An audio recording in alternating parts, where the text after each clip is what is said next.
नमः शिवाय। ओम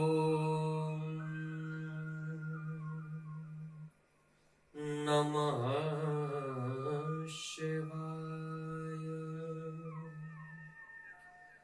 शुभं शुभं गुरु नमः शिवाय। नमस्कार, सादर जय श्री कृष्ण। एक बार पुनः आप सभी का बहुत बहुत स्वागत है श्रीमद् भागवत कथा के इस दिव्य सत्र। भगवान श्री कृष्ण की महती कृपा करुणा से श्रीमद् भागवत के द्वितीय स्कंद के अंतर्गत हम सब लोगों ने पिछले सत्र में श्रवण किया सम्राट परीक्षित को श्राप जब लगा तो साक्षात भगवान ही व्यास पुत्र श्री सुखदेव जी का रूप धारण करके मानो परीक्षित की रक्षा के लिए उपस्थित हो गए और परीक्षित को बड़ा अद्भुत उपदेश किया। परीक्षित ने पैर पकड़ लिए। परीक्षित कहते हैं मेरे पास केवल 7 दिन है, आप इस 7 दिन में ही मेरी मुक्ति का कोई उपाय करिए। तब सुखदेव जी कहते हैं परीक्षित 7 दिन तो बहुत होते हैं, तुम क्यों चिंता करते हो। जब आश्वासन मिला सुखदेव जी के द्वारा तो परीक्षित की चिंता थोड़ी कम हुई। चिंता किस बात की परीक्षित को पता है, मैं अपने जीवन में अपनी मुक्ति का कोई साधन नहीं कर पाया, मैं ईश्वर का कोई भजन नहीं कर पाया। यद्यपि परीक्षित जो है कई अश्वमेध कर चुके थे, इतने बड़े बड़े यज्ञों को कर चुके थे, इतने बड़े यज्ञों को अनुष्ठानों को पूर्ण कर चुके थे, परंतु सकाम अनुष्ठान और निष्काम अनुष्ठान दोनों में बड़ा फर्क है। एक बात बड़ी ध्यान रखने योग्य है। कई लोगों को मैं देखता हूं, बहुत सारे लोग अनुष्ठान करवाते हैं ब्राह्मणों के द्वारा, ये करवाते हैं वो करवाते हैं। कभी महामृत्युंजय का जप हुआ, कभी कोई पाठ हुआ, या फिर और भी उनमें कामनाएं निहित होती है, उनमें इच्छाएं जुड़ी होती है। वो संकल्प करते हैं इसके करने से मुझे ये मिल जाए, लोके वा राज सभायाम सर्वत्र यश विजय अभय लाभादि प्राप्त्यर्थम।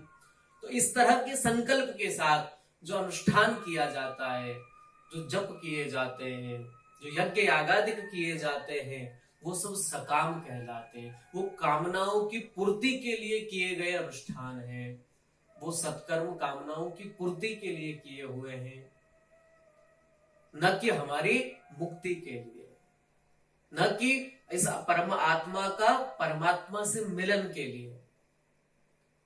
तो परीक्षित ने इतने अनुष्ठान, इतने बड़े बड़े अश्वमेध यज्ञ किए, उसके बाद भी इनको मुक्ति की चिंता है। क्यों है? इनको क्या आवश्यकता है? जब जो अश्वमेध कर चुका है ऐसा व्यक्ति मुक्ति की चिंता कर रहा है, उसको तो सहज मुक्ति मिल जानी चाहिए। वो क्यों चिंता कर रहा है? इसने तो इतने अश्वमेध किए, इतने यज्ञ यागादि किए हैं, इसको तो चिंता करने की आवश्यकता है ही नहीं। परंतु ऐसा नहीं है। जो यज्ञ यागादिक किए गए हैं, जो अश्वमेधादिक किए गए हैं, वो सब सकाम किए गए हैं, वो राज्य के विस्तार की कामना से किए गए हैं, और वो मुक्ति प्रदान नहीं कर सकते। कामनाओं की पूर्ति के लिए किया गया अनुष्ठान आपको जो वांछित वस्तु है वो तो दे सकता है। जिस कामना की पूर्ति के लिए, जिस कामना से हमने मन में, जिस कामना की चाह रखकर जो अनुष्ठान किया है, वो कामना को पूर्ण कर सकता है अनुष्ठान। परंतु यदि आपको ईश्वर प्राप्ति के लिए, इस आत्मा की शांति के लिए, परमात्मा से तादात्म्य इस आत्मा का हो जाए, इस शरीर का ये जो बंधन है, पुनरपि जननम पुनरपि मरणम, ये खत्म हो जाए, तो इसके लिए तो निष्काम भाव से भगवान का भजन करना होगा। निष्काम भाव इस तरह का कि हम तो आपका भजन कर रहे हैं, आपसे कुछ हमें चाहिए नहीं। अभी भक्ति के स्वरूप का वर्णन पिछले सत्र में कर चुका हूं। भक्ति कैसी हो, अहेतुक्य प्रतिहता। भक्ति की पहली शर्त है उसमें कोई कामना नहीं होनी चाहिए, कोई हेतु नहीं होना चाहिए, और जिसमें हेतु हो वो भक्ति नहीं है। इसलिए कई अश्वमेध कर्ता, जो कई अश्वमेध यज्ञों को संपन्न कर चुके हैं, ऐसे परीक्षित आज जब समय थोड़ा बचा, केवल 7 दिन बचे, पता चला 7 दिन बाद मर जाऊंगा, तो मुक्ति का उपाय कर रहे हैं। कोई जल्दी बताए मुझे कि इतने कम समय में मैं कैसे उपाय कर लूं, क्योंकि वो जानते थे कि मैंने जितने भी अनुष्ठान अभी तक किए हैं, जितने अश्वमेधादि किए हैं, वो सब सकाम किए हैं, मेरे राज्य के विस्तार के लिए, मेरी कामनाओं की पूर्ति के लिए किए गए हैं, वो निष्काम भाव से नहीं किए गए हैं। और जब तक निष्काम भाव से उस परमात्मा के प्रत्यर्थ नहीं होगा, तब तक मेरी मुक्ति संभव नहीं है। सुखदेव जी ने कहा, परीक्षित तुम्हारे पास 7 दिन है, तुम चिंता न करो। और बड़ा सुंदर अद्भुत उपदेश किया। सबसे पहले क्या करो परमात्मा प्राप्ति के रास्ते में? जितासनो जितश्वासो जितसंगो जितेन्द्रिय स्थूले भगवतो रूपे मनः संधारयेत् धिया। जितासनो, इस विषय में हम चर्चा कर चुके। जितश्वासो जितसंगो और जितेन्द्रिय। जितेन्द्रिय बनिए, अपनी इंद्रियों को वहां न ले जाइए जहां ये जाना चाहती हैं, अपनी इंद्रियों को वहां ले जाइए जहां हम इन्हें ले जाना चाहते हैं। हम इनको हरि कथा सुनाना चाहते हैं, हम भगवान का कीर्तन सुनाना चाहते हैं, ये कुछ और ही सुनना चाहती हैं। ऐसा ना हो। आंख वो देखे, उसका दर्शन करे जो हम इसे दिखाना चाहते हैं।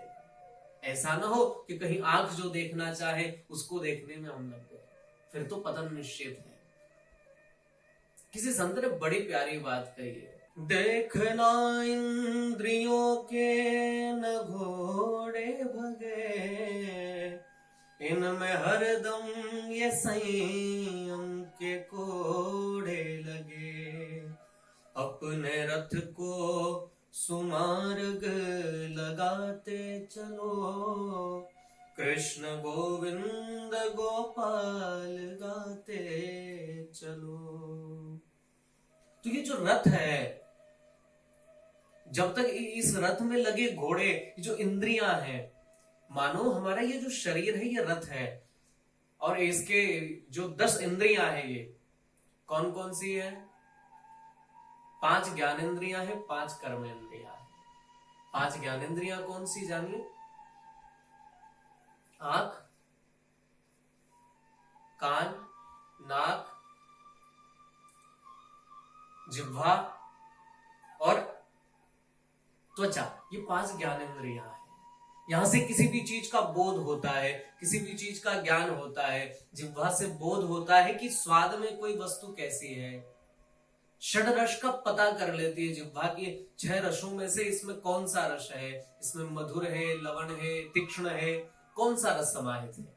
और त्वचा जो है वो स्पर्श का ज्ञान कर लेती है, कोई वस्तु कठोर है या कोमल है। कान मधुर और कर्कश का ज्ञान कर लेते हैं। आंखें जो है वो सुंदर और असुंदरता में वो उसकी पहचान कर लेती है। उसके बाद नाक जो है वो सुगंध और दुर्गंध की पहचान करती है, वो उसका ज्ञान करती है, इसलिए ये ज्ञानेंद्रियां कहलाई। और 5 कर्मेंद्रियां हैं, हाथ, पैर, मुख, मल और मूत्र द्वार। इस तरह ये 5 कर्मेंद्रियां।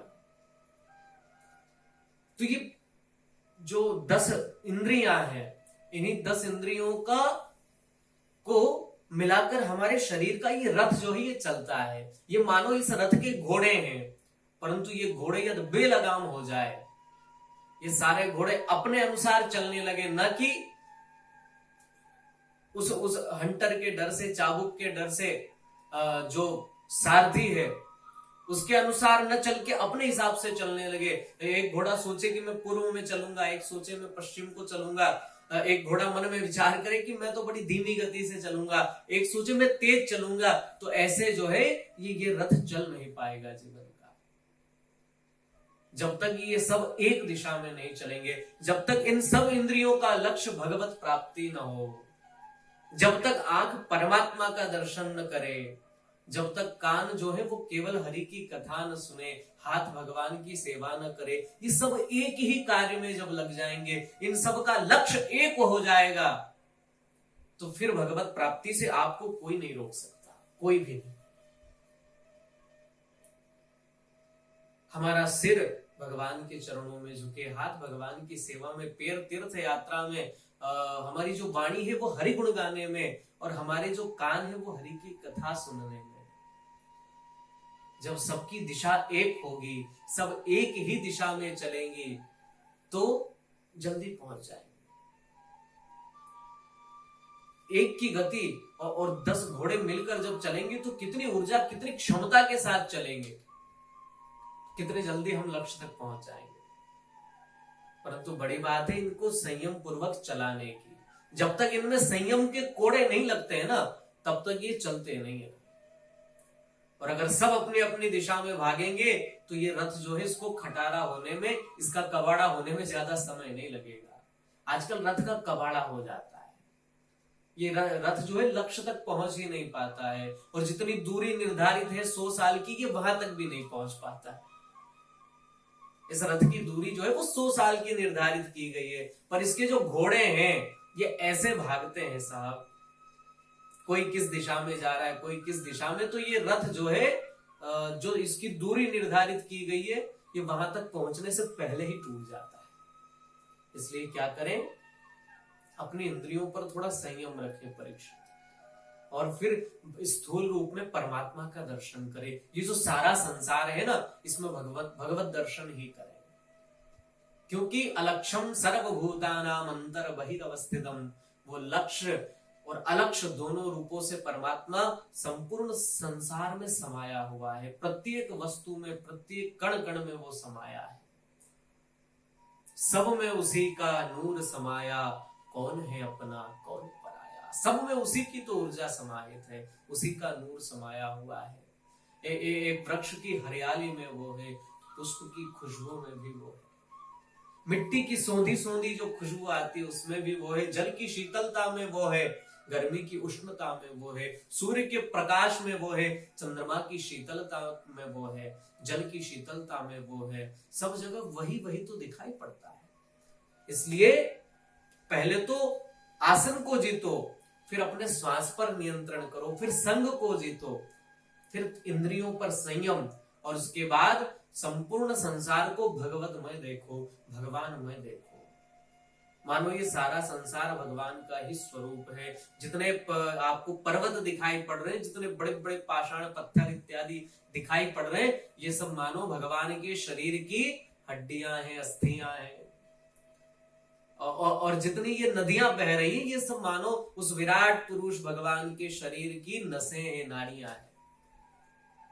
जितने वृक्ष दिखाई पड़ रहे हैं, ये सब भगवान के मानो शरीर के केश हैं। जितनी घास इत्यादि दिखाई पड़ रही है, ये सब मानो भगवान के शरीर की रोमावलियां हैं। इस तरह इस सारे संसार में भगवान का दर्शन करो परीक्षित। इस तरह जब तुम्हारा मन इन सब बातों को एक्सेप्ट करने लगेगा, तो तुम्हें भगवत प्राप्ति का जो मार्ग है वो आसान लगने लगेगा। तुम बड़ी आसानी से वहां तक पहुंच जाओगे। आगे चलकर कामनाओं के अनुसार देवताओं की उपासना बताई गई। किसको क्या चाहिए तो वो किस देवता की उपासना करे। भाई यहां संसार में सबको कुछ ना कुछ चाहिए। किसी को धन चाहिए, किसी को मान चाहिए, किसी को पद प्रतिष्ठा चाहिए, तो किसी न किसी को कुछ ना कुछ चाहिए ही चाहिए। यहां तो सबको चाहिए, हर आदमी हाथ फैलाए खड़ा है, हमको चाहिए हमको चाहिए, पर चाहिए सबको बिना परिश्रम के, बिना मेहनत के। तो भैया मेरे पास एक उपाय है, एक साधन है। यहां मेहनत कम है और जगह की अपेक्षा। यहां पर जिसको जो चाहिए उसके अनुसार वो अलग अलग देवताओं की उपासना करे, परंतु किस देवता की उपासना करने से क्या मिलेगा, इसकी चर्चा हम लोग अगले सत्र में करेंगे। तब तक आप सभी को सादर जय श्री कृष्ण। ध्यान रखें, अवश्य सुने अगला सत्र।